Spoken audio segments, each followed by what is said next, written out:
इस कार्यक्रम के पुण्यार्चक हैं श्री नरेश जैन, श्रीमती सरिता जैन पुत्र, श्री मनीष जैन पुत्र वधू, श्रीमती उर्वी जैन, वीर जैन सूरत गुजरात, बेटी श्रीमती नम्रता जैन, दामाद श्री विकेश जी जैन सूरत।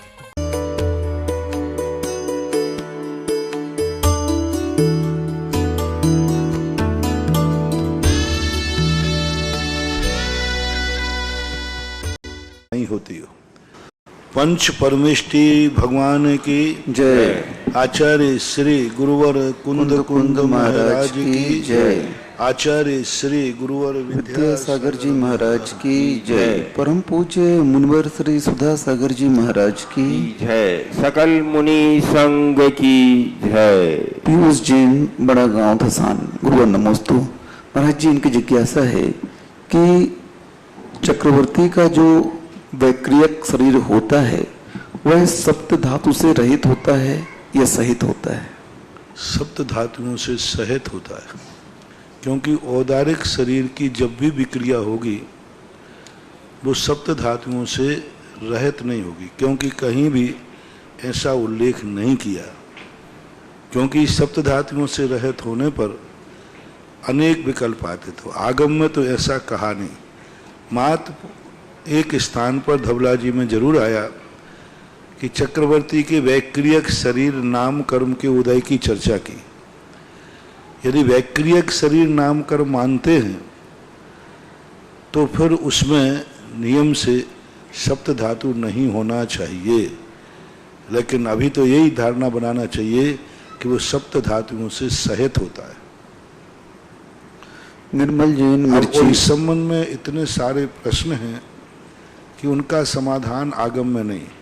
जैसे 96,000 वो रूप बनाता है, तो क्या 96,000 अलग अलग भोजन करते हैं कि एक ही करता है? चल 96,000 तो भोजन एक ही करते हैं, या अब सारी रानियां अपने अपने साथ भोजन करना चाहती हैं तो 96,000 भोजन अलग अलग करते हैं, 96,000 पानी अलग अलग पीते हैं, 96,000। तो अब ये ऐसे प्रश्न हैं जिनका आगम में तो कोई उल्लेख है नहीं। अब ऐसा कोई उल्लेख मिलाने के नहीं, वो 96,000, अब वो रसोई करने बैठेंगे तो रब 96,000 रानियां बैठेंगी, तो हर व्यक्ति पति के साथ खाना खाना पसंद करती है, तो 96,000 चक्रवर्ती एक साथ रसोई में जाकर बैठेंगे, 96 रूप में खाएगा कौन, क्या करेगा? तो ऐसी स्थिति में यदि भोजन एक शरीर करता है तो शेष शरीर नियम से 7 धातुओं से रहित मानना चाहिए। और 96,000 ही भोजन करते हैं तो फिर 96,000 को सप्त धातु से सहित मानना चाहिए। अब आगम में उल्लेख नहीं मिल रहा है कहीं भी कि चक्रवर्ती की 96,000 विक्रियाएं सारी के सारी सप्त धातुओं से रहित होती हैं या नहीं होती। तो अब इसके संबंध में मैंने भी बहुत चिंतन किया, कैसे करते होंगे।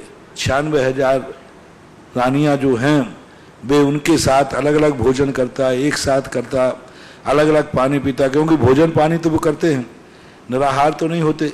हाँ, निहार नहीं करते, बात अलग है, लेकिन भोजन पानी तो करते।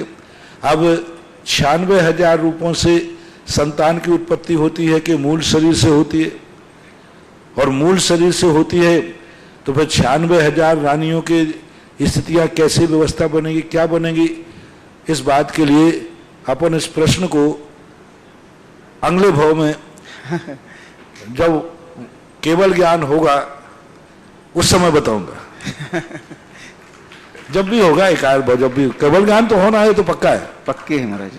और उस समय तुम जिज्ञासा रखना कि और या फिर मौका मिला तो सिमंदर भगवान से पूछेंगे, क्योंकि बहुत प्रश्न है इसमें, विक्रियाओं के संबंध में बहुत सोचने। निर्मल जैन, मिर्ची, अशोकनगर, गुरुवर नमोस्तु। महाराज जी, इनकी जिज्ञासा है कि विग्रह गति में 10 प्राणों में से कौन से प्राण रहते हैं और 5 शरीरों में से कौन सा शरीर रहता है? विग्रह गति में विग्रह गति में कार्मण का योग रहता है, एक ही मात्र रहता है विग्रह गति में। और इनके प्राणों की जो स्थितियां होती हैं ये वहां पर नौकर्म न होने से प्राण मात्र लब्धि रूप रहते हैं, सत्ता रूप होते हैं, लेकिन प्रकट रूप नहीं, क्योंकि जब शरीर नहीं है तो श्वासोश्वास कैसे? शरीर पर्याप्ति होने पर श्वासोश्वास होता है। बल नहीं है, नौ कर्म नहीं है। कार्मण कायोग तो है लेकिन नौ कर्म नहीं है। नौ कर्म के बिना काय योग कैसे बनेगा, मतलब काय बल कैसे बनेगा, प्राण कैसे बनेगा।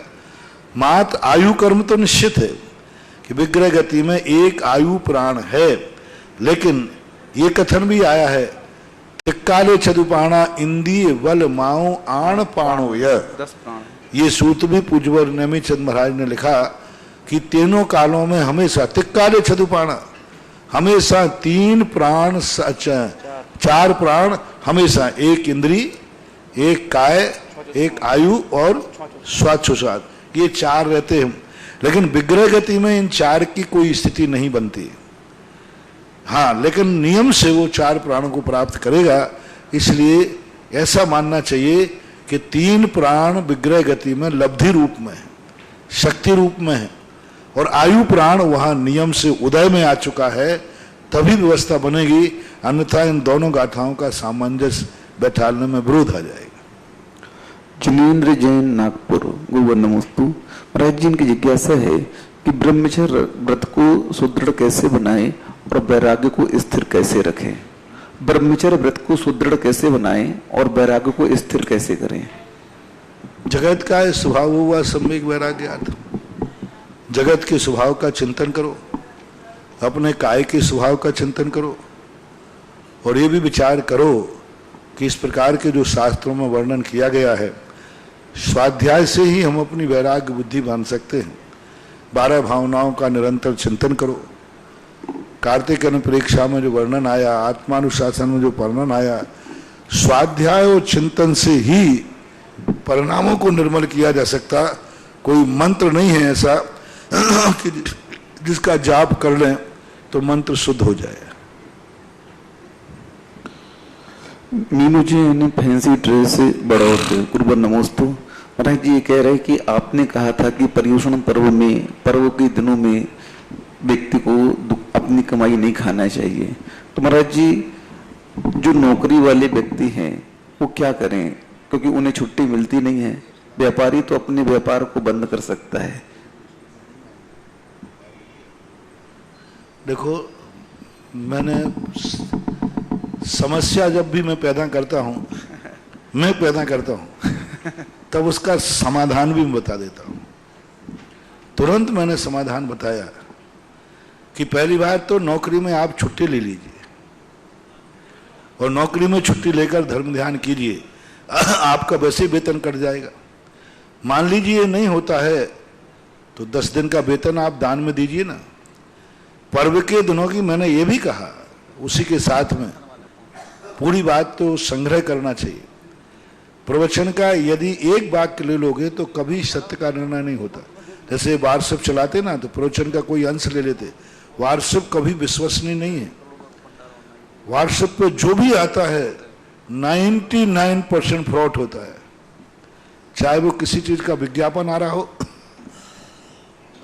चाहे किसी चीज का प्रवचन आ रहा हो, चाहे सूचनाएं आ रही हो, बहुत सारी झूठी होती है। इन पर विश्वास नहीं करना, उसको पढ़ करके, व्हाट्सएप को देख करके पूरा प्रवचन सुना करो। मानो महाराज ने, किसी ने कहा कि महाराज जी ने ये ऐसा कहा, तो तुम उसको देख करके उस तारीख का पूरा प्रवचन सुनो। आगे पीछे क्या है, आगे पीछे क्या भूमिका थी, आप कभी कंफ्यूज नहीं होंगे, भ्रमित नहीं होंगे। क्योंकि एक वाक्य तो कभी भी गलत हो सकता है, अकेला वाक्य, लेकिन उसके आगे पीछे मैंने कितनी बढ़िया व्यवस्था बनाई थी कि जो व्यक्ति की 24 घंटे मशीन चलती है, माइंस चलती है, और कोई नौकरी पर है, तो पर्व के दिन की कमाई मैंने खाने को मना किया है, दान देने को मना नहीं किया। पर्व के दिन का नियम ले लो कि अष्टमी, 14, अष्टांग का 10 लाख क्षण पर्व।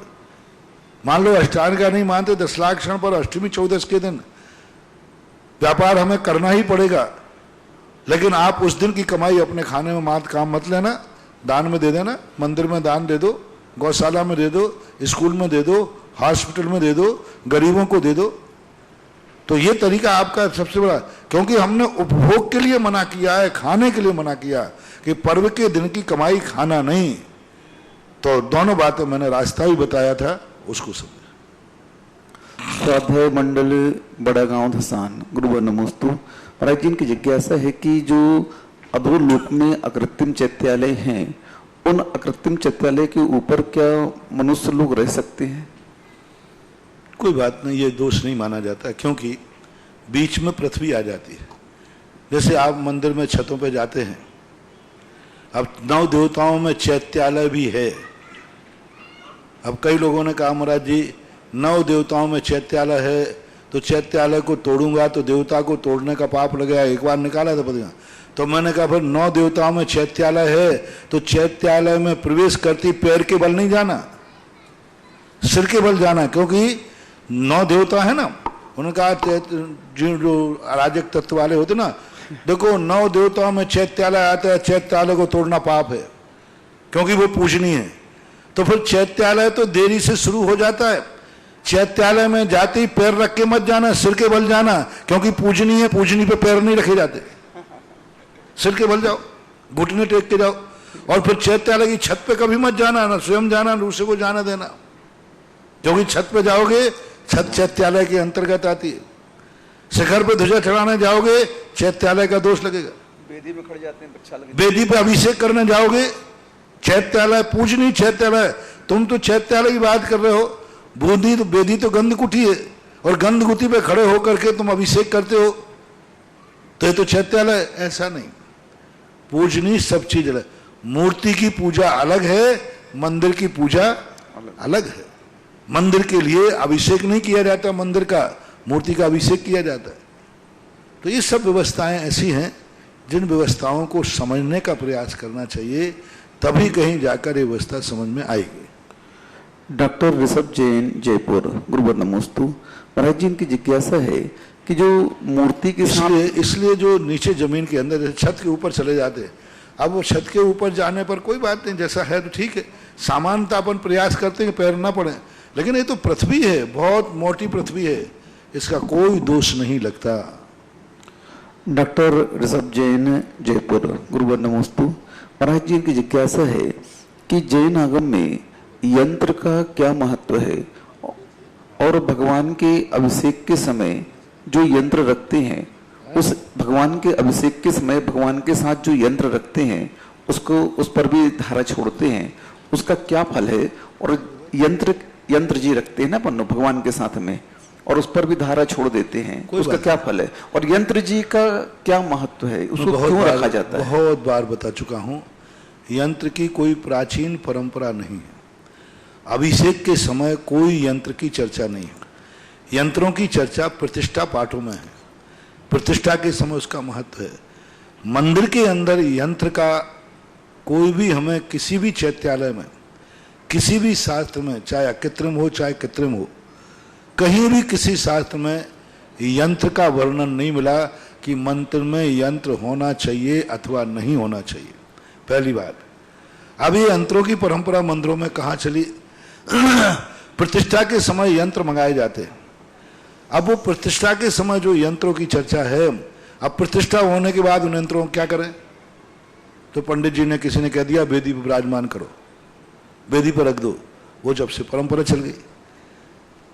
मैंने जो चिंतन किया है कि ये यंत्रों की परंपरा क्यों चली होगी, मेरा चिंतन आगम में कहीं नहीं लिखा, शास्त्र में कहीं नहीं आया, कहीं भी मुझे देखने में नहीं मिला। संभवतः भगवान का अभिषेक हो जाता है, गुरु के पैरों का अभिषेक हो जाता है, जिनवाणी का अभिषेक कैसे करें? वो तो शास्त्र रूप, पन्ने रूप है, तालपत्र पे है। तो शायद जिनवाणी के जो मंत्र हैं, क्योंकि ये बात मुझे चिंतन में जब आई, जब पूज्यवर सुखचंद्र महाराज ने ज्ञानाणों के अंदर एक मंत्र दिया, ओम ह्राम ह्रीम ह्रूम ह्रौ रा अस्या उषा नमः। इस मंत्र का जाप करने से पूरे द्वादशांग का पाठ हो जाता है, ऐसा पूज्यवर सुखचंद्र महाराज ने कहा। यानी ये मंत्र पढ़ लिया, यानी आपने द्वादशांग का पाठ कर लिया। तो मैंने कहा द्वादशांग को जब ये 5 बीजाक्षरों में बांध दिया, तो लगता है कि इन्हीं बीजाक्षरों को संक्षेप रूप देकर के और यंत्र को बना दिया। तो यंत्र की पूजा रखने का अर्थ है जिनवाणी का अभिषेक। देव का अभिषेक हो गया, गुरु का अभिषेक हो गया, जिनवाणी का अभिषेक हो गया। इस अपेक्षा से शायद यह शुरू की गई हो, लेकिन आगम में ऐसी कोई चर्चा नहीं मिली और यंत्रों की जो परंपराएं कब से कैसे चलें यह आगम में कोई उल्लेख नहीं है। इसलिए यंत्र नहीं रखते हो तो कोई जरूरी नहीं, कोई दोष नहीं, रख लेते हो तो कोई महान दोष। महाराज जी कुछ पंडित लोग जिनमाणी जी को आगे रख करके उसके पीछे दर्पण रख देते हैं और उस दर्पण का अभिषेक करते हैं बोलियों के माध्यम से। ये पंडितों का काम नहीं, बदमाश पंडितों का काम। क्योंकि हर कोई ना कोई, देखो चाहे साधुओं में हो तो साधुओं में बहुत सारे बदमाश और गुंडे होते हैं, आप श्रावकों में तो गुंडे होते ही हैं समाज में। पंडितों में भी कुछ लोग ऐसे होते हैं अराजक तत्व वाले जो कई ऐसी बदमाशी कर लेते हैं। ये बदमाश पंडितों का काम है कि दर्पण आदि में अभिषेक करना आगम की बात नहीं है, अच्छे लोगों की बात नहीं। सुरेश जैन बेंगलोर, गुरुवर नमोस्तु। महाराज जी इनकी जिज्ञासा है कि आपने कहा था कि श्रावक को देव दर्शन कहीं नहीं लिखा गया है, देव पूजन लिखा गया है। श्रावक के लिए देव दर्शन कहीं नहीं लिखा गया है, देव पूजन लिखा गया है। तो फिर सम्यक दर्शन की उत्पत्ति में जो 6 कारण बताए हैं उसमें जिन बिंब दर्शन आता है, तो महाराज जी ये कैसे मेल नहीं खाता? बहुत अच्छी बात है। देव दर्शन तो बहुत बार करते ही हैं, सारे शास्त्रों में लिखा है, लेकिन जीवन चर्या में नहीं लिखा, कृतिकर्म में। जब कृतिकर्म किया गया, षडावश्यक किए गए, उनमें दर्शन नहीं लिखा। जिनेन्द्र भगवान के दर्शन से सम्यक दर्शन तो हो जाएगा, लेकिन जैनत्व तो सुरक्षित नहीं रहेगा। आचार परक जब क्रिया होती है, देव दर्शन में तो त्रियंश भी करता, मनुष्य भी सब करते हैं, और दिन भर में आप लोग दर्शन करते हैं। कहीं मंदिर में तीर्थ वंदना में जाते तो कौन सी पूजा करते? देव दर्शन आवश्यक होना और देव दर्शन सम्यक दर्शन का कारण होना। सम्यक दर्शन में देव दर्शन कारण है, लेकिन वो जिंदगी का प्रतिदिन करने योग्य आवश्यक तो नहीं है ना। आवश्यक कहलाता है क्रिया। जब आवश्यक के रूप में आता है कि हमें नित्य नियम क्या करना चाहिए, तो कहा देव दर्शन नहीं, देव पूजा करना चाहिए। हाँ, और जब दर्शन की बात आती है तो दर्शन करने का निषेध नहीं है, लेकिन हमें प्रतिदिन क्या करना चाहिए? तो ऐसा बताओ, प्रतिदिन देव दर्शन करना चाहिए। ये जैन श्रावकाचार्य में कहाँ लिखा? प्रतिदिन देव दर्शन करना चाहिए। अब वो हमारे दर्शन पाठ में लिखा है दर्शनम देव देवस्य दिनम पे, तो वो बात अलग है, ये तो सब बनाए। लेकिन जब श्रावकाचार्य को हम उठाते हैं तो उसमें आवश्यक में देव पूजा लिखा है। देव दर्शन वो करें जो भगवान को छूने के अधिकारी नहीं, पशु त्रियंच ऐसे कुल जाति में जन्म हो गया जिनके कहीं आचरण आचार व्यवहार उचित नहीं है, तब की बात अलग है। लेकिन तुम जैन कुल में जन्म लिए हैं तो देव दर्शन नित्य नियम नहीं, देव पूजा करना चाहिए। और कहीं आवश्यक में देव दर्शन लिखा हो तो आप मुझे लाके दिखाइए कि जो दिन में प्रतिदिन आवश्यक के रूप में किसी भी आचार्य ने देव दर्शन लिखा हो तो बताएं आप। मैंने तो जितने श्रावकाचार्य देखे सब में देव पूजा, गुरु पास्ति, स्वाध्याय संयमस तपः, दानम चेति ग्रस्तानाम, षट कर्माणि दिने दिने। विद्या जैन बड़ा गांव दसान, गुरुवर नमोस्तु। महाराज जी इनकी जिज्ञासा है कि जो घनु बात वाले, तनु बात वाले और बात वाले है, इसके माध्यम से पृथ्वी टिकी हुई है, तो महाराज जी ये कैसे घटित होता है? ये इसका अर्थ समझ में नहीं आ रहा है। इसका अर्थ समझ में आ जाएगा। आपका हवाई जहाज चलता है तो आकाश में वो चल रहा है तो हवा के बल पर चल रहा है कि बिना हवा के बल पर? हवा के बल पर। यदि पाखुड़ी खत्म कर दी जाए तो हवा के बल पर। तो हवा का जो आधार है, उतना वेग होता है हवा का और इतना उसका शक्ति होती है कि वो हवा के माध्यम से किसी को भी रोक सकता है। ऊपर आकाश के जो विमान हैं वे देखो हवा में ही रुके हैं, हवा के अंदर आकाश में रुक जाते हैं। हवा के अंदर हवा का प्रेशर बहुत बड़ा होता है और वो इसीलिए ही बनाए गए हैं जिससे वो पृथ्वी को रोक सके। अंजना जैन कोटा, गुरुवर नमोस्तु। महाराज जी इनकी समस्या है कि ये कह रहे हैं कि बच्चे बाहर पढ़ते हैं और पतिदेव आपके शिविर में आकर के बैठ जाते हैं। अब मैं अकेले बसती हूँ तो मेरा धर्म ध्यान में मन नहीं लगता है वहाँ पर अकेले, तो क्या इनको मैं यहाँ शिविर में भेजूँ? शिविर में भर्ती तो नहीं करने दूंगा, क्योंकि मैं कुछ एकाध लोगों के कारण से में अपने शिविर की गरिमा नहीं बिता रहे। मेरा कहना है कि देखो, जो व्यवस्थाएं बनाई हैं, आप लोग महिलाएं वर्ग जो हैं आरिका माताओं के पास जावें और आरिका माताओं के पास धर्म ध्यान करें। यदि ऐसी परंपरा चलेगी तो कभी भी कोई अपवाद नहीं होगा, कोई उंगली नहीं उठा सकेगा, कोई गलत। तो आप लोगों को 10 दिन आरिका माताओं के पास जाना चाहिए और पुरुषों के लिए मुनि महाराजों के पास जाना चाहिए। ये बंटवारा होना ही चाहिए। जहां आप किसी आरिका माता के पास जाए, जहां दोनों की अनुमति हो महाराज जी शिविर में, तो अब मैं और कहीं की कोई बात बोल नहीं सकता। मैं इस बात का कोई एजुकेशन नो, राकेश जी, कोई एजुकेशन विदेशियों की नीति है, हमारी भारतीयों की नीति नहीं। तो कोई एजुकेशन के लिए उस स्कूल का मैं टीचर नहीं बन सकता जहां कोई एजुकेशन हो। उपदेश अलग चीज होती है और क्लास अलग चीज होती है। उपदेश एक सभा का रूप लेते हैं, उसमें कोई भी बैठ सकता है, लेकिन क्लास एक स्वाध्याय कहलाता है, एक क्लास कक्षा कहलाती है, उसकी एक व्यवस्था है। अब जहां होते हैं वहां आप विचार करें, लेकिन मेरा तो सलाह यही है कि पुरुष महिलाएं, पुरुष लोग जो है मुनि महाराजों के पास जाएं, महिलाएं आरिका माताओं के पास जाएं, साधुओं के पास। इससे मर्यादा बनी रहेगी और साधु और साधुओं की भी एक मर्यादा का बहुत बड़ा आदर्श प्रस्तुत होगा। ऑनलाइन जिज्ञासाओं के बाद मैं यहाँ विराजित सभी श्रावक श्राविका अपनी ओर से और जिनवाणी चैनल के माध्यम से देश विदेश में देख रहे सभी श्रावक श्राविकाओं की ओर से परम पूज्य श्री के चरणों में कोटिशः नमोस्तु नमोस्तु नमोस्तु गुरुवर। और आज की प्रथम जिज्ञासा के लिए मैं आमंत्रित कर रहा हूँ श्री रमेश कुमार जी जैन, अहमदाबाद, और तैयार रहेगी श्रीमती अनीता जी जैन, रामगंज मंडी।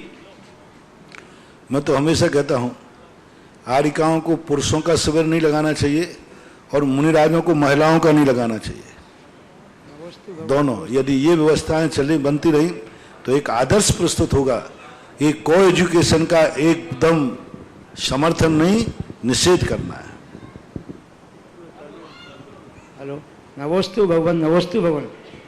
भगवान प्रश्न है महाराज जी कि हमारे शीतलनाथ भगवान की खरगासन प्रतिमा है, उसका अभिषेक सुबह 6 बजे चालू हो जाता है और जो भी 10 बजे तक अभिषेक चलता है, उसके लिए नियम क्या बनाया महाराज जी? तो मैं क्या करूं?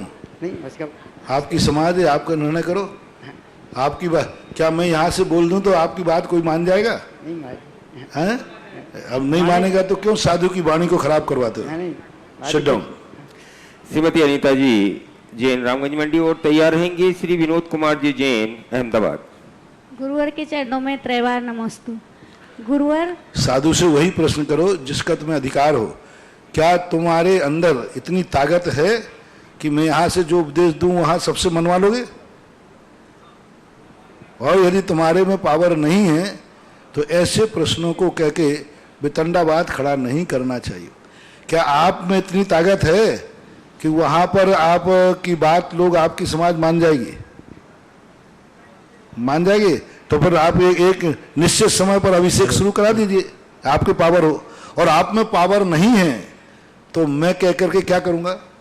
ऐसे काम समाज के लोग बैठ करके निर्णय करें और फिर सभी लोग मिलकर के मेरे पास आवे और वो आवे जो मेरी आवाज को पालन करने में सक्षम हो। गुरुवर के चरणों में त्रैवार नमस्तु।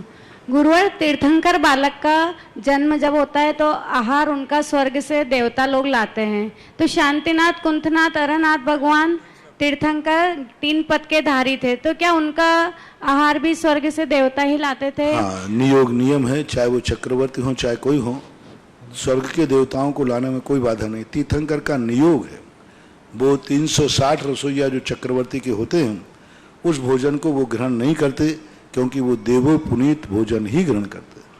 नमोस्तु। विनोद कुमार जी अहमदाबाद के तैयार रहेंगी श्रीमती मंजू जी संगी, जयपुर।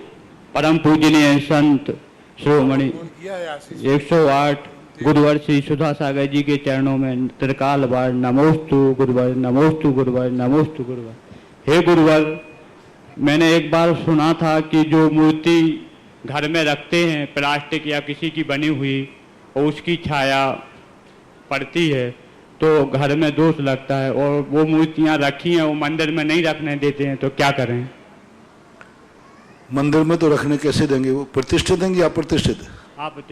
अप्रतिष्ठित मूर्ति मंदिर में नहीं रखी जाती, क्योंकि कोई भी पूज्य पुरुष की मूर्ति जिसकी पीठ बनी हो, पूरी हो, कभी घरों में नहीं रखना चाहिए। चाहे वो माता पिता की भी क्यों ना हो, चाहे वो तुम्हारे गुरुजन की भी क्यों ना हो, चाहे तुम्हारे भगवान की क्यों ना हो। गृहस्थी को कभी कोई भी मूर्ति अपने घर में पूज्य पुरुषों की मूर्ति नहीं रखना। फोटो रख सकते हो, फोटो में क्या होता है? छाया होती है, पीठ भाग नहीं होता, मात्र एक आकृति होती है। फोटो रख सकते हो, मूर्ति चाहे प्लास्टिक की हो चाहे पीतल की हो, कोई भी पूज्य पुरुषों की मूर्ति अपने घर में नहीं रखना, क्योंकि गृहस्थी आपकी है और गृहस्थी में मूर्ति का रखना आपके लिए कदापि ठीक नहीं है। यदि प्रतिष्ठित नहीं है तो उस मूर्ति को आप गहरे पानी में विसर्जित कर दीजिए, कोई बात नहीं। मंजू जी संगी जयपुर के बाद तैयार रहेंगे। श्री मुरली मनोहर जी जैन दिल्ली। नमोस्तु महाराज जी। महाराज जी, दीपक की लौ में अग्नि का एक जीव होते हैं, तो जिनेंद्र देव की आरती करने के पश्चात जो दीपक की लौ को आंखों पर और मस्तक पर लगाया जाता है, तो इसका क्या प्रयोजन है? ये ठीक है या नहीं? पहली बात तो अग्नि काय की लौ में जीव नहीं होता। जहां अग्नि बाती पे रहता है जीव वहां रहता है। ये तो उनकी विक्रिया है, शरीर को बढ़ा लेते हैं, उनका विक्रिया। मूल जीव आधार, क्योंकि अग्नि काय निराधार नहीं होते। तो और दूसरी बात है, जीव को, उस जीवों को हम आंखों से नहीं लगाते, उसका जो प्रकाश है, पुंज है।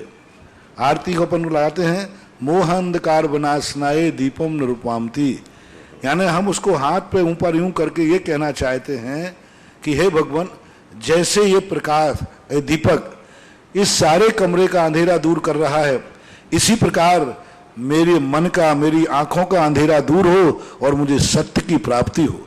जो आरती को लेने का पर्पस क्या है?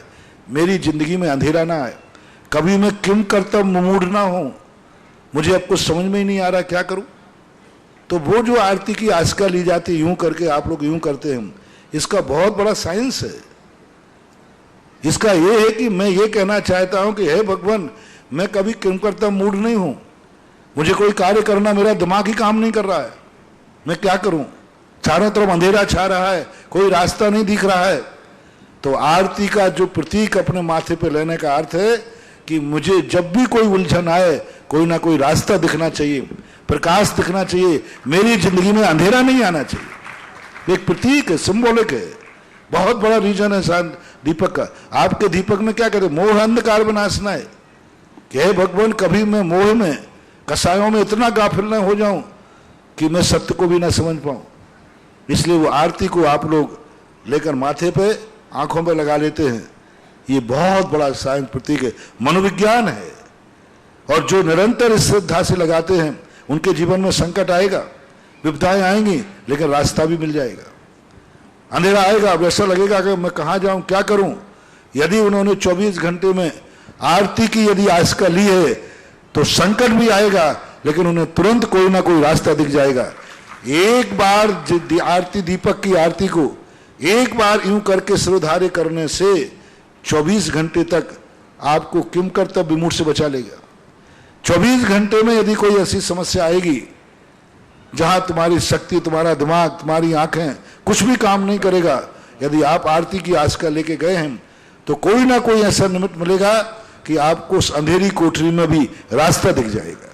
ये प्रतीक। मुरली मनोहर जी जैन दिल्ली। और इसी परिवार ने आज यहाँ पर एक भक्ति कलश भी विराजमान करने का सौभाग्य प्राप्त किया है। 1,11,000 रुपए की दान राशि से आपने एक भक्ति कलश भी विराजमान किया है। आपके परिवार के जो बाकी मेंबर हैं यहाँ आ जाएं, भक्ति कलश की स्थापना करें, आप प्रश्न करें। हे मेरी आत्मा के उद्धारक पूज्य गुरुदेव, आपके चरणारविंद में मेरा कोटि कोटि नमोस्तु। हे भगवान, मेरी जिज्ञासा है कि पश्चाताप और प्रायश्चित में क्या अंतर होता है? पश्चाताप एक आलोचना मात्र है, और प्रायश्चित जो है दंडरूप भी होता है। पश्चाताप में अंतो डज्झामी, मुझे गिलानी हो रही है, मेरे से जो अपराध हुआ है इसका मुझे खेद है, गिलानी है, ये पश्चाताप कहलाता है। और प्रायश्चित में दंड भी मिलता है, सजा भी मिलती है। जैसे मेरे से अपराध हुआ, मैं उपवास करता हूँ, मेरे से अपराध हुआ, मैं इतना प्रकार का दंड स्वीकार कर। प्रायश्चित में दंड भी आता है और पश्चाताप में दंड नहीं आके मात आलोचना आती है। तैयार रहेगी श्रीमती मीनू जी जैन बड़ौत। और बंधुओं, आत्मा से परमात्मा और अंधकार से प्रकाश की ओर बढ़ने का महापर्व पर्युषण पर्व 3 सितंबर से यहाँ परम पूज्य श्री के सत्संग सानिध्य में प्रारंभ होने जा रहा है। और इस महापर्व पर्युषण में परम पूज्य श्री के मुखारबिंद से शांति धारा करने का जो भी सौभाग्यशाली प्राप्त करने चाहे 10 ही दिन तक परम पूज्य श्री के मुखारबिंद से अपने परिवार के नाम की शांति धारा कराएं और शातिशय पुण्य का अर्जन करें। इस शांति धारा के लिए हमारे पास अभी जो नाम आए हैं, श्री नरेश कुमार जी, मीनू जी, यश जी, कृति जी, विहान जी, आरव जी, बढ़ियातिया, दिल्ली 10 दिन तक इनने परम पूज्य श्री के मुखारबिंद से शांति धारा करने का सौभाग्य प्राप्त किया है। श्री विभा जी, शिखा जी, ईशा जी, जूही जी, लक्ष्य, आरना जी जैन, दिल्ली, श्रीमती सुमित्रा रानी, सुशील जी, मुरली मनोहर जी जैन सपरिवार, दिल्ली, और श्रीमती सुमन जी, जम्बू कुमार जी, मही जी, परियुल जी, गौरव जी, आद्य जी जैन निवासी कोटा। इन चारों परिवारों ने 10 दिन तक परम पूज्य श्री के मुखारबिंद से पर्युषण पर्व में शांति धारा करने का सौभाग्य प्राप्त किया है। आइए श्रीमती मीनू जी जैन बड़ौत और तैयार रहेंगे अरुण कुमार जी मालवीय, खांडू कॉलोनी, बांसवाड़ा। महाराज जी, मैं अपने बच्चों का विवाह चक्रवर्ती विवाह करना चाहते हैं। महाराज, हम अपने बच्चों की शादी चक्रवर्ती विवाह करना चाहते हैं। जो शादी से पहले रस्में होती है और बाद में होती है, वो कैसे पता चलेगा कि कौन सी करनी चाहिए कौन सी नहीं? क्या प्रश्न समझ में नहीं आया आपका? चक्रवर्ती विवाह करना चाहते तो मतलब कौन सी क्रियाएं पहले होगी कौन सी बाद में? चक्रवर्ती की नहीं महाराज जी, जो शादी से पहले और बाद में रस्में होती है ना, वो कैसे पता चले करनी चाहिए या नहीं? पहली बात तो शास्त्रों में जो रस्में आप लोगों की हैं, ये सब पंडित लोगों ने अपने खाने पीने के लिए बना दी। किसी भी शास्त्रों में इस प्रकार की परंपराओं का, मूल शास्त्रों में, बात के शास्त्रों में तो लिख दिया, कोई ऐसी परंपरा नहीं है।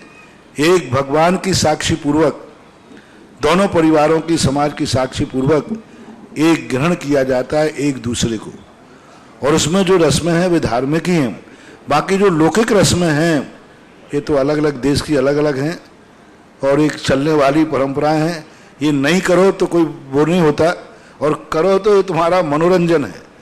जैसे एक मनोरंजन देखिए आप, मुझे ज़्यादा इसके संबंध में मालूम नहीं है, जैसे लोग बताते हैं वैसा मालूम है कि एक कोई बताते, कोई अंगूठी डालते हैं पानी में और दोनों उसको ढूंढते हैं, क्या है मुझे पूरा मालूम नहीं, ढूंढते हैं। अब ये कौन सी रस्म है? कुछ नहीं, एक दो अपरिचितों को मिलाने का एक खेल है कि दोनों इस बहाने से एक दूसरे से मिल जाए। वो पानी के अंदर में चुकोटिया भी ले लेते हैं एक दूसरे के, वो दोनों उसको ग्रहण कर लेते हैं। हाँ, तो अब ये एक प्रकार का मनोरंजन है। ऐसा नहीं कि यदि वो आपने अंगूठी वाली कार्य नहीं किया तो आपकी शादी में कोई अशुभ हो जाएगा, नहीं, एक कौतूहल, एक मनोरंजन। दोनों व्यक्ति एक अपरिचित हैं तो एक शुरुआत करें हंसी से, शुरुआत करें एक अच्छे विचारों से, तो इसलिए कुछ रस्में चलती हैं, धीरे धीरे करके वो धर्म का रूप ले लेती हैं। उसी को बोलते हैं मूढ़ता, अज्ञानता। अरुण कुमार जी मालवीय, और उसके बाद तैयार रहेगी श्रीमती सुनीता जी अलवर। मेरा प्रश्न ये है कि महाराज जी, एक 8 प्रकार के मनोयोग और वचन योग होते हैं, और उसमें सत्य मनोयोग, असत्य मनोयोग, उभय मनोयोग और अनुभव मनोयोग। ऐसा ही सत्य वचन योग, असत्य वचन योग, उभय। तो महाराज जी, एक तो बहुत कठिन लगता है, समझ में नहीं आता है। और अनुभव वचन योग पहले गुणस्थान के भी होता है और 13 के भी होता है, सहयोग केवली भगवान के, एक चीटी के भी होता है और केवली भगवान के भी होता है। थोड़ा कठिन लगता है। ये आपके उपयोग में आने वचन योग, जैसे सत्य वचन योग, सीधा सत्य बोलना, जो जैसा है वैसा बोल देना, असत्य झूठ बोलना। कई बार उभय बोला जाता है, आधा झूठा आधा सांचा, वो झूठा भी है और सांचा भी है, उसका कोई अर्थ नहीं निकाल पा रहा है। ये निकालते तो सही है, ये निकालते तो झूठा है। ऐसे वचनों का आप लोग प्रयोग करते हैं, साचा झूठा। किसी ने कह दिया कल बरसात होगी, किस आधार पर बोल दिया आपने? यूं, ये कहलाता है हो भी सकती है और नहीं भी हो सकती। ये कहलाता है जिसका हमें मालूम ही नहीं, और एक अनुभव वचन होता है। अर्जुन वचन ना सत्य होता है ना असत्य होता है। देखो अब देखना, उभय वचन क्या है? सत्य सत्य तो सब जानते हो ना, उभय वचन सत्य असत्य मिला हुआ। यूं अंदाज से बोल दिया कल बरसात होगी, होगी, निर्णय कर दिया। अब निर्णय कर दिया, अब हो भी सकती है और जैसे जुआरी, लॉटरी वाला, ये सब उभय वचन है। दाव पे लगा देते, जीतेगा, जीत भी सकता है और हार भी सकता। जहां जीत और हार में से एक भी क्वालिटी का निर्णय नहीं हो, उसको बोलते उभय वचन। ऐसे वचन आप लोग प्रयोग करते हो कि नहीं? कोई जुआरी यदि चौपड़ पे फांसा फेंकता है तो किस लिए फेंकता है? मैं जीतूंगा, और हार जाता है कि नहीं? तो ये उभय वचन कहलाते। और अनुभव वचन कहलाता है कल बरसात होगी कि नहीं? बोले देखो। अब देखो, उसने बोला, एक ने बोला कल होगी और उसको कुछ भी पता नहीं है, यूं बोल दिया, ये उभय। एक ने कहा देखो, अब उसने देखो बोला है तो बरसात होगी ये बोला है कि नहीं होगी ये होगा बोला है? नहीं, कुछ नहीं बोला उसने। देखो, ऐसा आप लोग प्रयोग करते हैं, तो ये कहलाता है अनुभव वचन। आप लोगों की, अपन लोगों की भाषा में कई बार आता है अपन ने, भैया देखो क्या होता है, ये अनुभव वचन है, ऐसा ही होगा और दूसरा भी हो सकता है, ये सत्यासत्य वचन कहलाता है। इस प्रकार ये 4 प्रकार के वचन होते हैं। ऐसे ही मनोयोग में लगाना, ऐसे ही और प्रकार। महाराज जी, अनुभव वचन योग पहले गुणस्थान और 13 गुणस्थान सहयोग केवली की भी होता है, एक चीटी की भी होता है और सहयोग केवली भगवान की भी होता है। केवली भगवान की वाणी अनेक अर्थात्मक होती है, अनेक अर्थात्मक होती है।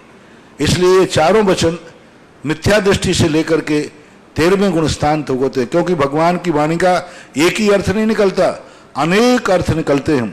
उनका शब्द एक होता है, अर्थ अनेक होते हैं। नमस्ते महाराज जी। सुनीता जी जैन अलवर के बाद तैयार रहेंगे श्रीमान विनोद जी मोदी, मंत्री छोन जी क्षेत्र। हे गुरुवर, मेरे और मेरे परिवार की ओर से त्रिबार नमोस्तु नमोस्तु नमोस्तु।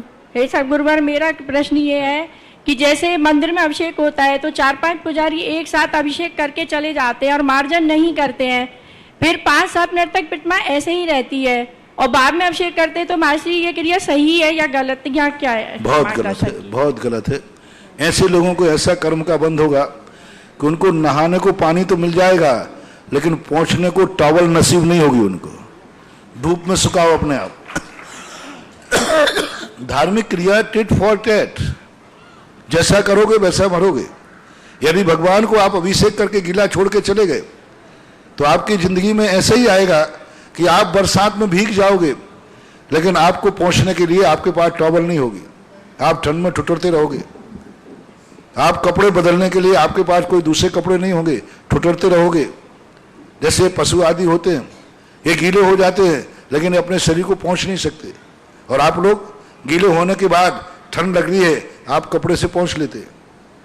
तो ऐसे उनके कर्म के उदय आ जाते हैं कि जिनको गीले तो हो जाएंगे लेकिन पहुंचने के लिए, क्योंकि कभी उन्होंने भगवान का अभिषेक किया और उनको गीला छोड़ के चले गए। इसलिए जो भगवान पर जब अभिषेक करते हैं उनका परिमार्जन ही करना चाहिए। आप लोग विचार करें, आपको नहाने की व्यवस्था हो जाए, यदि पहुंचने की टॉवल की व्यवस्था ना हो तो आपको कैसा लगेगा? कैसा लगेगा? बहुत गलत लगेगा, बहुत बुरा लगेगा। रिश्तेदारी में गए, नहाने की व्यवस्था करी, ना आपके पास टॉवल है ना वहां टॉवल की व्यवस्था की, अच्छा नहीं है, सभ्यता नहीं कहलाती। आप पशु नहीं है कि जो नहाते हैं टॉवल से ना पहुंचे, आप श्रावक हैं, आप गृहस्थ हैं, आपको नहाने का पानी भी चाहिए, पहुंचने का टॉवल भी चाहिए। इसी प्रकार भगवान का अभिषेक भी करना है और भगवान को बाद में कपड़े से पहुंचना भी चाहिए, यही परंपरा है। क्योंकि आप गीला करके चले गए, जितनी देर आप भगवान को, आप भगवान अपने यहाँ जीवित होते हैं, अपन उनको भगवान के नाम से मानते हैं, पाषाण के नहीं है, अपन भगवान मान के पूछते हैं, वो सजीव है। आपने अभिषेक किया, चलेगा 2 घंटे तक भगवान गीले रहे, यदि आपका शरीर 2 घंटे तक गीला रहेगा तो चमड़ी गल जाएगी, 2 घंटे आप गीला रहिए, चमड़ी गल जाएगी आपकी। इसी प्रकार आप भगवान पर अभिषेक कर गए और भगवान गीले बैठे आराम घंटों से, आपको ऐसा चर्म रोग होगा कि दुनिया में उसकी दवाई भी नहीं मिलेगी। भगवान को रेगुलर रूप से अभिषेक करना अलग चीज है।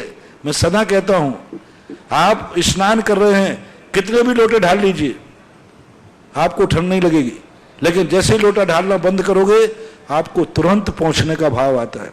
इसी प्रकार भगवान पर रेगुलर लोटे कितने भी ढालते जाओ, कलश 100 डालो, 1000 डालो, लाख डालो, कोई फर्क नहीं पड़ता, लेकिन अभिषेक होने के बाद भगवान की मूर्ति को गीली छोड़ना चर्म रोग को निमंत्रण देना है, ऐसा दोष लगता है। परम पूज्य गुरुदेव के चरणों में मेरा बारंबार नमोस्तु। हे गुरुवर, आपके आशीर्वाद से और हमारे अध्यक्ष जी के प्रयास से हमारे श्री दर्शनोदय अतिशय क्षेत्र थुवंजी में 11 कलश के साथ श्रोमणी संरक्षक के लिए कुछ नामों की घोषणा हुई है। मैं आपके आशीर्वाद से यहाँ करना चाहता हूँ। 11 कलश के साथ श्री सुभाष जी मोदी पिपरई, फर्म लक्ष्मीचंद सुभाष चंद जी अशोकनगर। 11 कलश के साथ श्री प्रदीप कुमार जी धुर्रा, फर्म कैलाश चंद अशोक कुमार मनोज कुमार जी धुर्रा अशोकनगर। एवं परम संरक्षक में 5 कलश के साथ श्री विमल कुमार जी जैन, विमल ट्रेडर्स अशोकनगर। और संरक्षक सदस्य में 1 कलश के साथ श्री नवीन कुमार जी जैन देरखा और श्री कुमार जी जैन अखाई। देखो ये सदस्यों की राशि, क्योंकि मैं दूसरे क्षेत्र को कभी माइक नहीं देता, लेकिन ये राशि यहाँ नहीं बोली गई, ये बोली गई है थोबंजी में, वो तो यहाँ आशीर्वाद दिला रहे हैं। हाँ, यहाँ नहीं बोला, वो वहीं बोली गई, महीनों पहले बोल दिया था उन्होंने वहां पर, यहाँ आशीर्वाद दिला रहे हैं हम। यही देखो, फिर भी आमा वालों की उदारता थी कि आमा वालों ने पिछली बार थोबंजी क्षेत्र के लिए, दर्शनोदय तीर्थ क्षेत्र के लिए खुशी खुशी एक दिन का मंच दिया था कि आज जो भी दान यहाँ घोषणा होगी तो सब थोबंजी क्षेत्र को जाएगी। एक दिन का दिया था आमा की कमेटी ने, और कहा था कि नहीं, यहाँ पर आप दान की घोषणा कीजिए। मैंने मना किया कि नहीं, मेरी स्टेज पर दूसरे क्षेत्र को नहीं दिया जाए। तो उन्होंने कहा, महाराज जी, हमारी पूरी कमेटी भावना करती है कि थोबंजी क्षेत्र का उद्धार होना चाहिए। और आमा कमेटी ने इन कमेटी को, और एक दिन के अंदर थोबंजी क्षेत्र को सारे भारतवर्षीय स्तर बनाने का ऐसी घोषणा हुई थी कि सैकड़ों सदस्य बन गए इसके। 200 कलश, सुने अब आमा वालों की उदारता देखो। एक दिन के लिए मात्र इन्होंने मंच दिलाया था। मैंने स्पष्ट मना कर दिया कि नहीं मिलेगा। आमा वाली कमेटी ने आकर मेरे से प्रार्थना की, मैंने कहा आपका मंच है, आप देते हो तो मुझे। और एक दिन के अंदर 200 कलश की घोषणा हुई थी पिछली बार। और थोबंजी क्षेत्र एक ऐसा क्षेत्र है, भारत का पहला क्षेत्र है जहां हर मंदिर में खड़गासन मूर्तियां हैं और बड़ी बड़ी विशाल। उसका नाम हमने श्री दिगंबर जैन दर्शनोदय तीर्थ नाम दिया, क्योंकि आमा का नाम सुदर्शनोदय है और वहां जिसका भूमिका बन रही हो वो दर्शनोदय। बहुत प्राचीन क्षेत्र है, प्राचीन मंदिर है। जब से एक पिछली बार से कमेटी बनी है तब से थोबंजी की प्रशंसा दिन दूनी रात चौगुनी की हो रही है। पिछली बार इन कमेटी का चुनाव हुआ था और जब से नई कमेटी आई है थोबंजी की हर दशा में विकास हो रहा है और सब तरफ से प्रशंसा हो रही है और तीर्थयात्री भी बढ़े हैं और भक्तों की भी संख्या बढ़ी है। अब बस मेरा एक भाव यही है कि थोबंजी क्षेत्र एक अंतर्राष्ट्रीय क्षेत्र बने और अंतर्राष्ट्रीय ख्याति प्राप्त हो। ये भावना के साथ आपको आशीर्वाद, और जो संरक्षक सदस्य आदि बने हैं इनको आशीर्वाद, जो नहीं बने हैं वे बनने का प्रोग्राम बनाए। और पूरा गुना जिला, अशोकनगर जिला, ये तो घर पीछे अशोकनगर जिले को तो मेरा एक प्रकार का बहुत अधिकार जैसा है, क्योंकि मैंने 2 चतुर्मास किए हैं वहां पर और पहली त्रिकाल चौबीसी की स्थापना अशोकनगर में ही हुई थी। महाराज साहब, अब एक चातुर्मास की आवश्यकता है, क्षेत्र अंतर्राष्ट्रीय हो जाएगा। तो उसमें एक चातुर्मास तो वहां की स्थिति के लिए अशोकनगर जिले के हर परिवार को मेरा कहना है कि प्रत्येक परिवार जो है, हर परिवार को दर्शनोदय तीर्थ क्षेत्र थोबंजी का सदस्य ट्रस्टी बनना ही चाहिए। महाराज जी, एक दर्शनोदय जो शब्द है इसका अर्थ यदि आप यहाँ से हमें बता दें। दर्शनोदय का अर्थ जी महाराज। उज्जवर कुंद कुंद भगवान ने अष्टपहाड़ के अंदर एक गाथा दी है। दर्शन का अर्थ है दिगंबर मुद्रा। खड़गासन मुद्रा को दर्शन बोलते हैं। अष्टपहाड़ के अंदर एक गाथा आई है जो पूर्णतः वीतरागी हो, खड़गासन मुद्रा में हो, दिगंबर मुद्रा हो, तो उसका नाम दर्शन है। अष्टपहाड़ के अनुसार कुंद कुंद भगवान का दिया हुआ है। जहां मूर्ति है गुरु महाराज खड़गासन मुद्रा में खड़े हों, उसको जैन दर्शन में दर्शन बोलते हैं।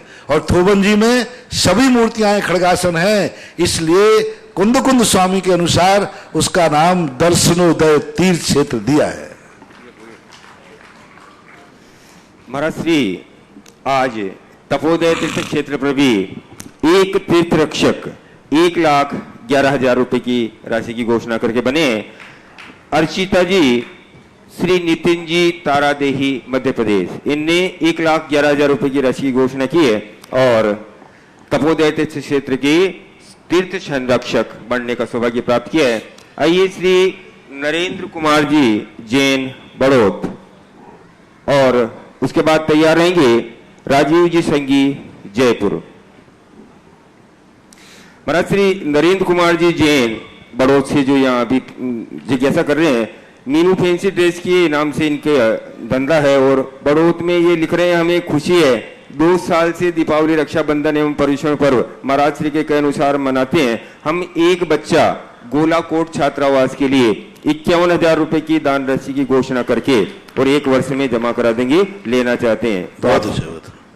नमोस्तु गुरुदेव, नमोस्तु गुरुदेव। मेरी जिज्ञासा है कि यदि भगवान के सामने माता जी या छुल्लक जी बैठे हो तो हमें नमस्कार करना चाहिए या नहीं? यदि करे मंदिर जी में? हाँ जी, मंदिर भगवान के सामने, क्योंकि अनगारी है ये मंदिर में ही सदा मिलेंगे। क्योंकि आरिका माता और छुल्लक जी महाराज, एलक जी महाराज ये अनगारी हैं। ये अनगारी इनका स्थानीय मंदिर है, इसलिए करने में कोई बाधा नहीं, नमस्कार करना चाहिए। नमस्कार। राजीव जी संगी जयपुर और उसके बाद तैयार रहेंगे भीलवाड़ा जिला प्रमुख श्रीमान शक्ति सिंह जी साहब। गुरुवर नमस्तु। गुरुवर, हम गृहस्थों को ऐसे क्या क्या उपाय करने चाहिए कि हमारी गृहस्थियों में कुलाचार शुद्ध पलता रहे, चलता रहे? आपने तो ऐसा प्रश्न कर दिया जिस पर 4 महीने से प्रवचन चलेंगे तब उत्तर दे पाऊंगा। क्योंकि ये प्रश्न 2 मिनट का नहीं है, क्योंकि गृहस्थ की चर्या का ही तो मैं उपदेश दे रहा हूँ। प्रतिदिन प्रातः काल जो प्रवचन हो रहे हैं आजकल, वो आपकी गृहस्थी को सुधारने के लिए हो रहे हैं। कि गृहस्थी हमेशा संकटों से घिरी रहती है, किसी भी समय संकट आ सकता है। उन संकटों के तात्कालिक निवारण क्या है?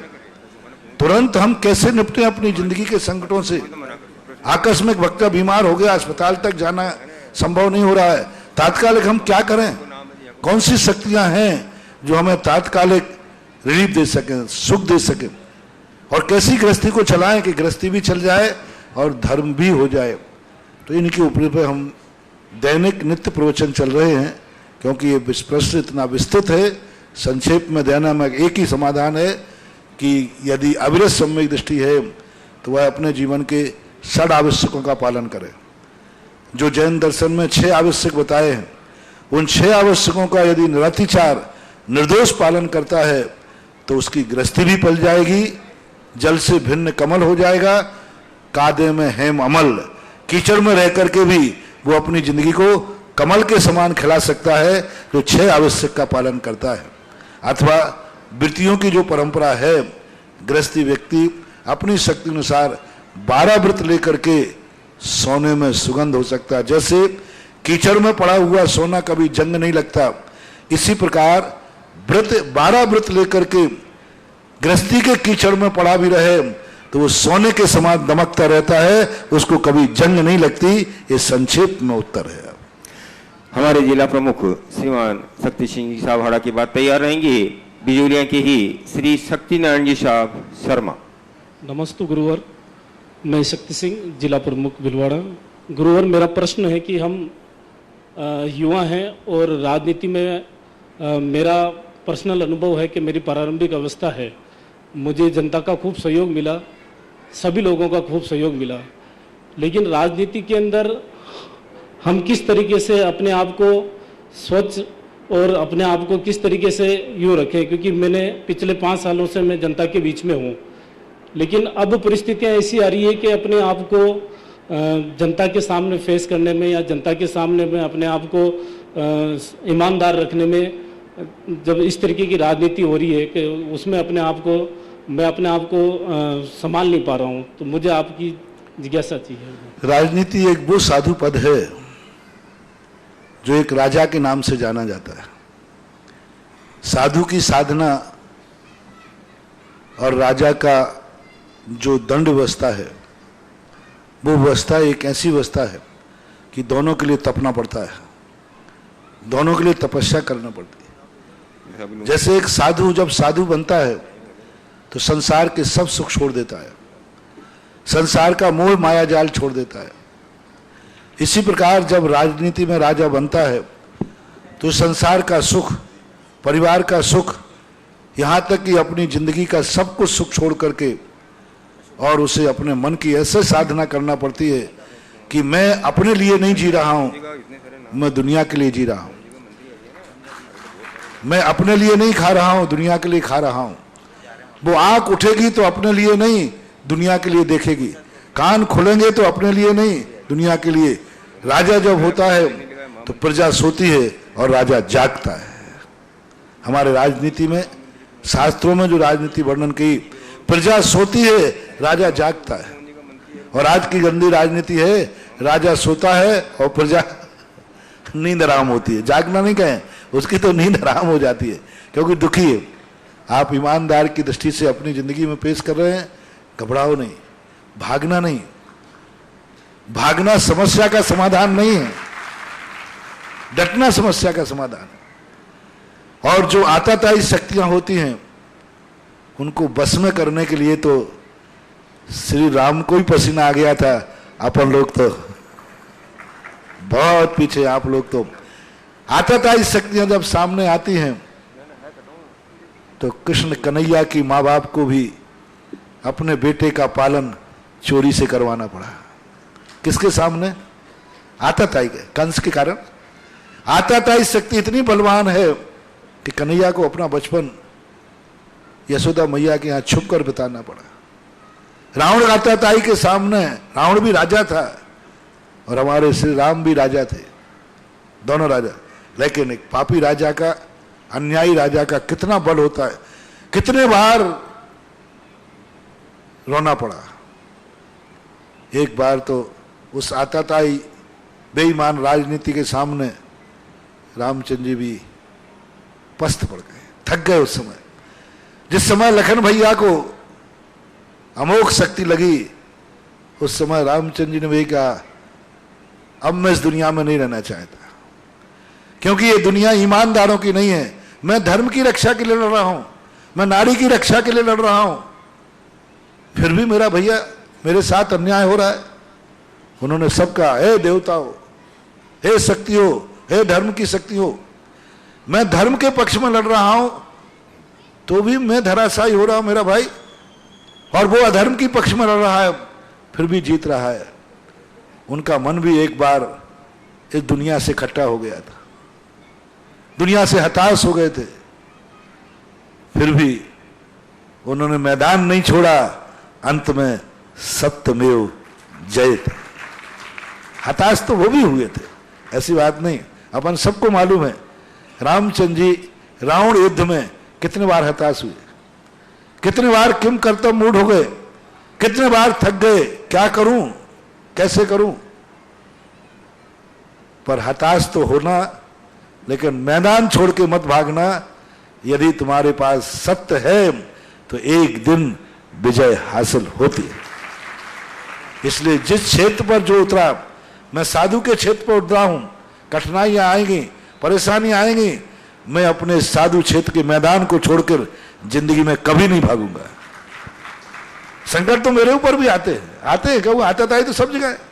हम लोगों को भी परेशानियां आती हैं, हम लोगों को भी दिक्कतें आती हैं, लेकिन हम लोगों का दृढ़ संकल्प है कि जब तक घट में श्वास से मैदान नहीं छोड़ेंगे। आपको भी यदि राजनीति में गए ही थे, पहली बात गए क्यों? जाने के पहले मेरे से पूछते। मतलब हम साधुओं से जाने के पहले पूछते, अब उतर ही गए हो तो सत्य का झंडा लेके चलो, आने दो कठिनाइयां, राजनीति की चरम सीमा तक पहुंचने के लिए लक्ष्य बनाओ। ये परेशानियां आएंगी, मैदान छोड़ के भागोगे तो ठीक नहीं। एक शिवा खेड़े ने एक बहुत अच्छी बात की, देश इसलिए बर्बाद नहीं है कि यहां गद्दार लोग रहते हैं, देश इसलिए बर्बाद है कि अच्छे लोग यहां मौन रहते हैं। अभिनंदन अभिनंदन। तैयार रहेंगे श्रीमान शक्ति नारायण जी शर्मा। बंधुओं, चरणों में कोटि कोटि प्रणाम। मेरी जिज्ञासा है कि शास्त्रों में उल्लेख है कि पुनर्जन्म होता है, मानव जब उसकी मृत्यु होती है तो आत्मा किस प्रकार कहाँ जाती है और फिर नई जो है उसको जीवन मिलता है, ये क्रम क्या है?